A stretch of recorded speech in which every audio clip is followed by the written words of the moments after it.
Hello दोस्तों, आज के क्लास में काका कालेकर के जीवनी का अध्ययन आप करेंगे। काका कालेकर का जन्म सन 1885 ईस्वी में महाराष्ट्र के सतारा जिले में हुआ था। ये बड़े प्रतिभा संपन्न थे। मराठी इनकी मातृभाषा थी, पर इन्होंने संस्कृत, अंग्रेजी, हिंदी, गुजराती और बांग्ला भाषाओं का भी गंभीर अध्ययन कर लिया था। जिन राष्ट्रीय नेताओं एवं महापुरुषों ने राष्ट्रभाषा के प्रचार प्रसार में विशेष उत्सुकता दिखाई, उनकी पंक्ति में काका कालेकर का भी नाम आता है। इन्होंने राष्ट्रभाषा के प्रचार और राष्ट्रीय कार्यक्रम के अंतर्गत माना जाता है। महात्मा गांधी के नेतृत्व में जितने भी आंदोलन हुए, काका कालेकर ने सभी में भाग लिया और कुल मिलाकर के 5 वर्ष कैद बिताया। 1930 में पूना के यरवदा जेल में इन्होंने गांधी जी के साथ महत्वपूर्ण समय बिताया। महात्मा गांधी के संपर्क से इनका हिंदी प्रेम और भी जागृत हुआ। दक्षिण भारत, विशेषकर गुजरात में इन्होंने हिंदी का प्रचार प्रसार विशेष रूप से किया। प्राचीन भारतीय संस्कृत, नीति, इतिहास, भूगोल आदि के साथ ही इन्होंने युगीन समस्याओं पर भी अपनी सशक्त लेखनी चलाई। इन्होंने शांति निकेतन के अध्यापक, साबरमती आश्रम में प्रधानाध्यापक और बड़ौदा के राष्ट्रीय शाला के आचार्य के पद पर भी कार्य किया। महात्मा गांधी की मृत्यु के बाद उनकी स्मृति में निर्मित गांधी संग्रहालय के प्रथम संचालक यही थे। स्वतंत्रता सेनानी होने के कारण अनेक बार जेल भी गए। संविधान सभा के सदस्य भी ये रहे। सन 1952 से लेकर के 1957 ईस्वी तक राज्यसभा के सदस्य तथा अनेक आयोगों के अध्यक्ष रहे।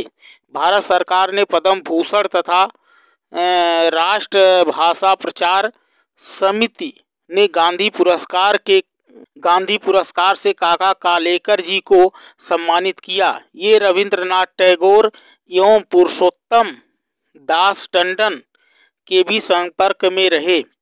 इनका निधन 21 अगस्त सन 1981 ईस्वी को हो गया।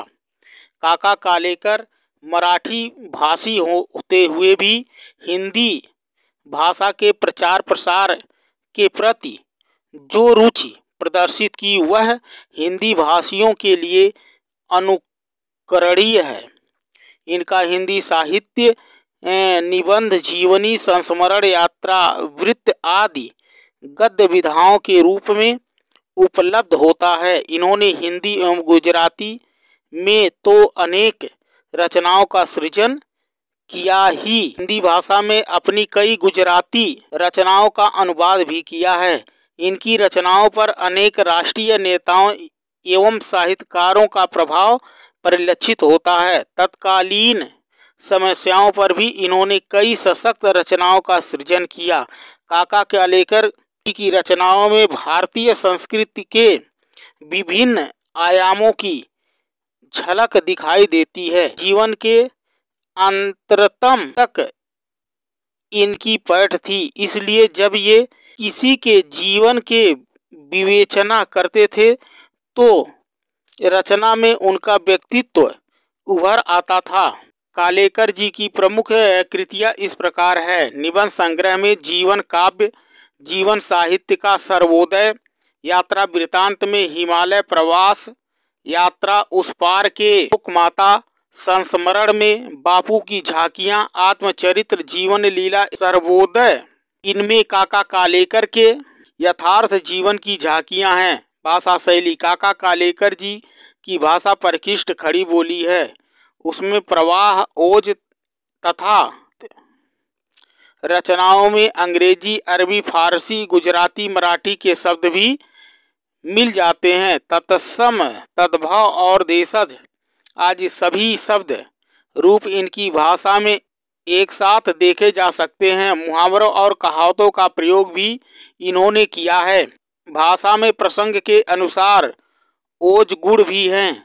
विषय के अनुरूप कालेकर जी ने परिचयात्मक, विवेचनात्मक, आत्मकथात्मक, विवरणात्मक, व्यंग्यात्मक, चित्रात्मक, वर्णनात्मक आदि शैलियाँ अपनाई हैं। इस प्रकार प्रसंग एवं विषय के अनुरूप इनकी भाषा शैली बहुत ही सजीव। राष्ट्रमाता कस्तूरबा के जीवन की ऐसी अनेक झांकियां दी गई हैं जो भारतीय नारी के गरिमामय रूप का सुंदर चित्र प्रस्तुत करती है। साथ ही इस पाठ के भारतीय संस्कृति के सफल अध्येता और राष्ट्र प्रेमी काका साहब की उपयुक्त वर्णित अधिकांश साहित्यिक विशेषताओं के दर्शन भी होते हैं।